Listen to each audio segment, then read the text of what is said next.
అందరికీ good evening అమ్మా. Mega DSC పైన ఈ వాయిదా, అదేవిధంగా ఈ వయోపరిమితి రకరకాలైనటువంటి కారణాలతోటి ఇంచుమించుగా నోటిఫికేషన్ వచ్చినప్పటి నుంచి కూడా అనేకమైనటువంటి పోరాటాలు చేస్తున్నటువంటి విషయం మన అందరికీ తెలిసిందే. ఈ సందర్భంలోని దీనిపైన నారా లోకేష్ గారు ఏం మాట్లాడలేదు, విద్యాశాఖ మంత్రి అయినటువంటి లోకేష్ గారు. సో దీనిపైన ఇప్పటి వరకు కూడా సీఎం గారు మాట్లాడలేదు. కానీ ఈరోజు అనంతపురం జిల్లాలో పర్యటన ఉన్నటువంటి ముఖ్యమంత్రి చంద్రబాబు నాయుడు గారు ఈరోజు డిఎస్సి పైన వ్యాఖ్యానించడం జరిగింది. అది ఏంటంటే, యువత అందరికి కూడా ఉద్యోగాలు ఇచ్చేటువంటి బాధ్యత నాదే, నేనే తీసుకుంటానని చెప్పి దానికి అనుగుణంగానే 16,000 పైగా ఉద్యోగాలకి నోటిఫికేషన్ ఇవ్వడం జరిగింది. ఆ ఇచ్చినటువంటి నోటిఫికేషన్ అనేది రాబోయే 15వ తారీఖు కల్లా నియామకాలు అనేవి ప్రక్రియ అనేది పూర్తవుతుంది.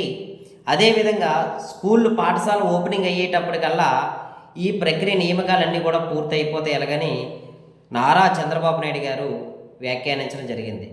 సో ఇక్కడైతే ఇప్పుడు వరకు మొన్న గాది శ్రీనివాస్ నాయుడు గారు వెళ్ళి ఒక మెమరాండం ఇవ్వడం, తర్వాత వాళ్ళు వచ్చారంటే ఈ యొక్క మన నిరసనలు మరి ఇవన్నీ కూడా ఏమైనా పరిగణలోకి తీసుకోలేనట్టే మనకి కనపడుతుంది. ఎందువల్లంటే అదే కానీ తెలుసుకున్నట్టయితే నా బిడ్డలుగా నేను భావించుకున్నటువంటి ఈ నిరుద్యోగులందరికీ కూడా నేను అండగా ఉంటానని చెప్పినటువంటి చంద్రబాబు నాయుడు గారు వీళ్ళ యొక్క బాధలను కూడా నేను పరిగణలో తీసుకొని, నాకు నిన్న కలిశారు మొన్న కలిశారు పాపం తమ్ముళ్ళందరూ కూడా ధర్నాలు చేస్తున్నారు, వాళ్ళ బాధ నేను అర్థం చేసుకుంటాను అలాగని ఒక మాట వ్యాఖ్యానించి పరిశీలించుంటే బాగుండేది అందరికి కూడా. కానీ ఆయన ఏమైనా క్యారెట్ ఇచ్చారంటే రాబోయే 15 లోపల్లా ఈ ప్రక్రియ పూర్తవుతుంది అనేటువంటి మాటలు అయితే చెప్పడం జరిగింది.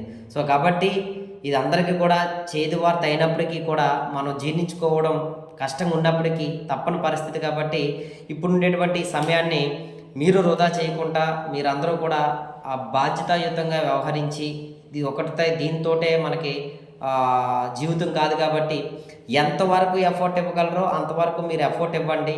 తర్వాత ఏం జరుగుతుంటే అంత మనం శ్రమ పడడం కష్టపడడం మన వంతు. ఫలితం అనేది భగవంతుడి పైన మీ యొక్క ఇష్టదైవానికి వదిలేసి మీరు కష్టపడతారని కోరుకుంటూ, ప్రయత్నం అయితే మాత్రం మీరు గట్టిగా చేయండి, ఉద్యోగం వస్తుంది నేను సాధిస్తానని. అందులో మాత్రం మీరు నిర్లక్ష్యం అయితే వహించవద్దు, అదేవిధంగా నిరాశకైతే గురి కావద్దని మరొక్కసారి మీ అందరికీ తెలియజేస్తూ, మరి బాధాకర విషయం అయినప్పుడు కూడా మీ అందరికి కూడా సమాచారం ఇవ్వాలనే ఉద్దేశంతో నేను ఈ వీడియో అయితే చేయడం జరుగుతుందన్నమాట. ధన్యవాదాలు.